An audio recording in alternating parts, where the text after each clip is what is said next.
Are you prepared to meet the righteous end of my bolter, Xenos scum? Can't see me, can't shoot me. Oh, I can see you alright. No, you can't.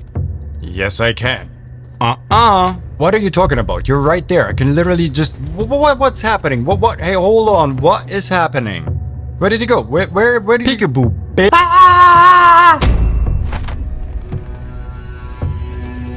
Hello and welcome back to another highly requested Tactical Doctrine video. In today's video, we're going to talk about visibility and line of sight. We're going to talk about what true line of sight actually means, how to determine it on a 40k battlefield, how footprints interact with line of sight, and we will do so with real-life 40k miniatures on an actual tabletop. My name is Damien Cooper and welcome to High Stakes 40k, where we are all in on Warhammer. In today's video, we will only talk about how line of sight and visibility works, and we won't get into how cover works. This will be its own video in the near future. So if you're interested in this, hit the subscribe button and also activate the notification bell. The very first thing we will talk about is true line of sight, what it means and how it actually works. When anything in the core rules refers to true line of sight, all it really matters is that one model can see another model. When it comes to drawing line of sight from one model to the other, we can draw line of sight from any part of our model to any part of the other model. For visibility purposes, it doesn't matter if we can see the entire model, if we can see only parts of the model. We don't even have to see the base of the model. All we need to see is any part of the model, no matter how small it actually is.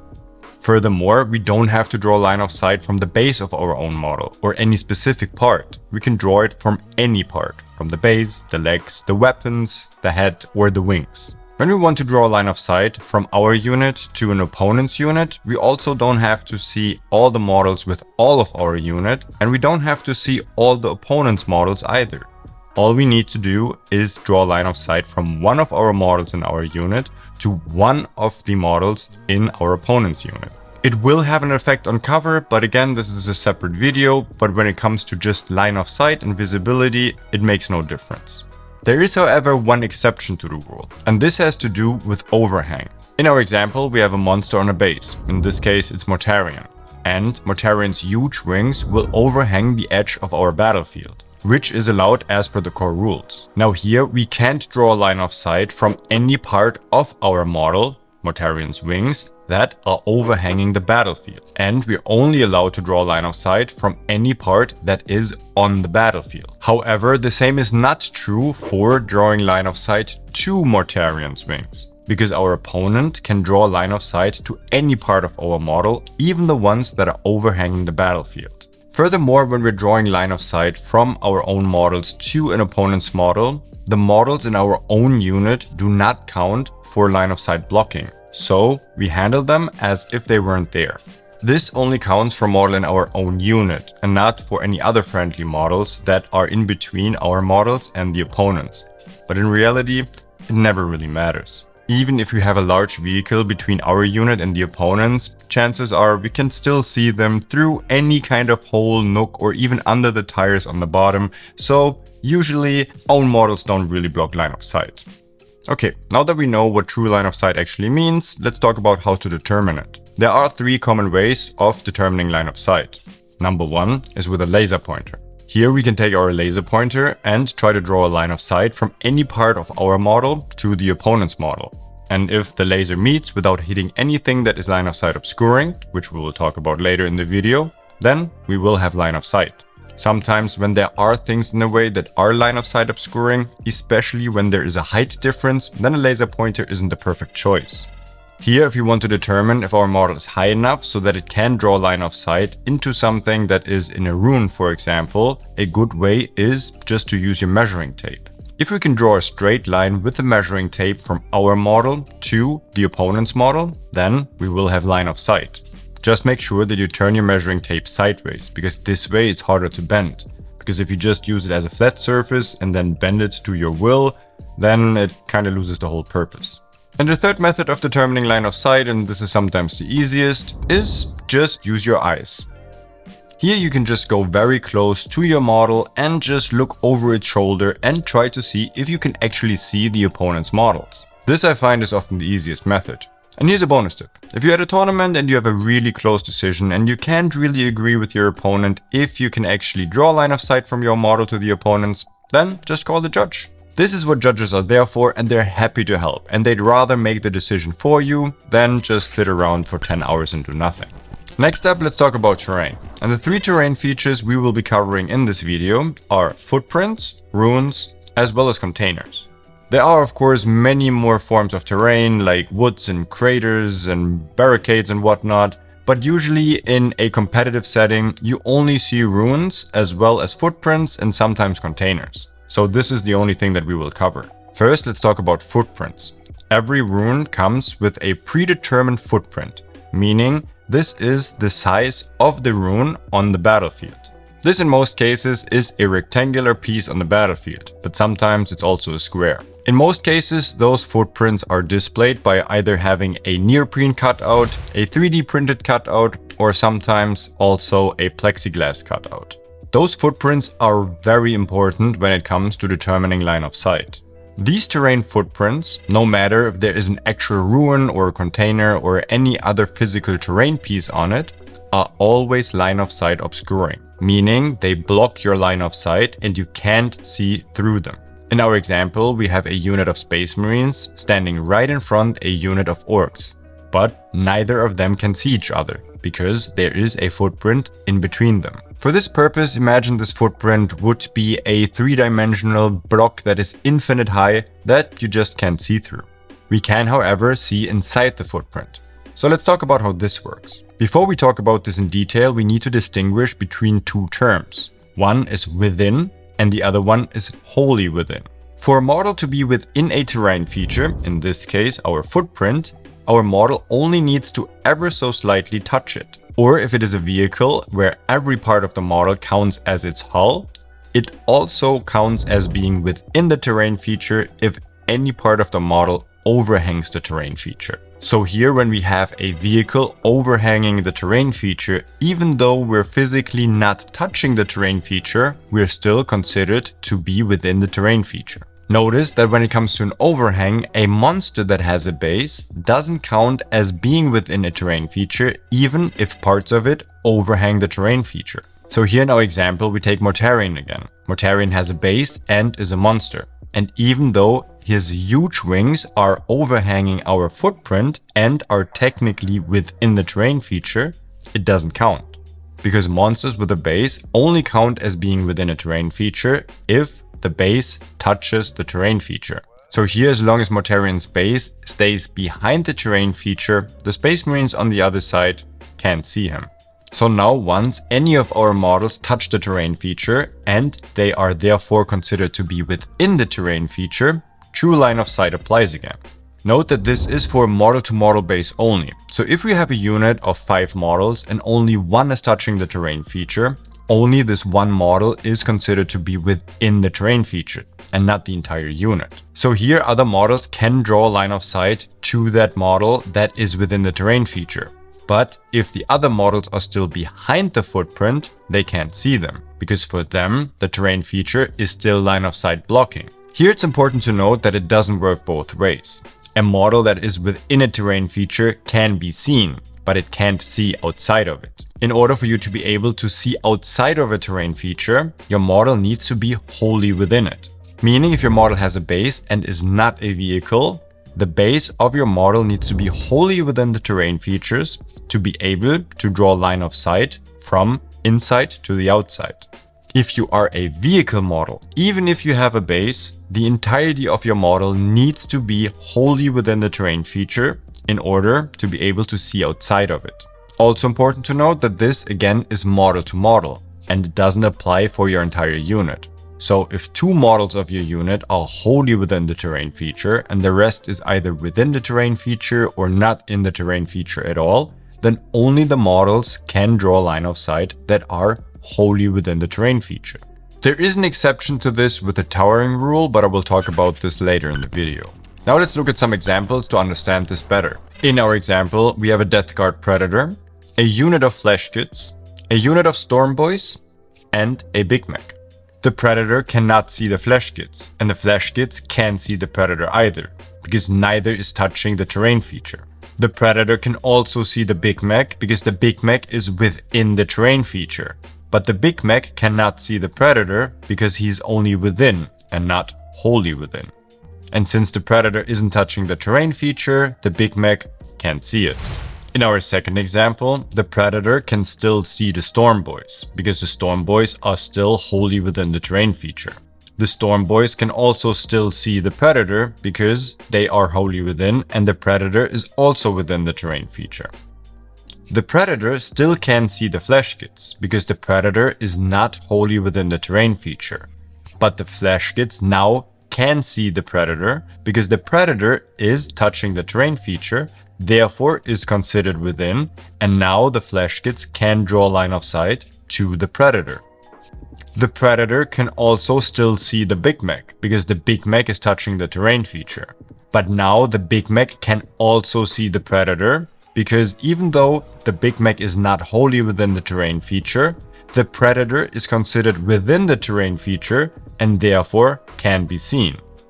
In our last example, the Predator is wholly within the footprint. And here everybody can see everybody. The Predator basically gets a 360-degree surround view because it is wholly within the terrain feature. And since it is within the terrain feature, everybody surrounding it can also see it. And since the Predator is touching the footprint, everybody around it can also see the Predator.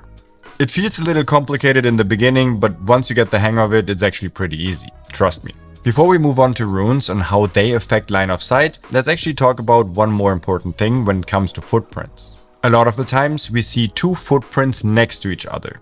And here we need to determine if they are connected and count as one big piece, or if they are separated and count as two pieces. Here on Games Workshop maps, and we also refer to them as GW maps, you have a legend that determines whether a terrain piece is connected or separate.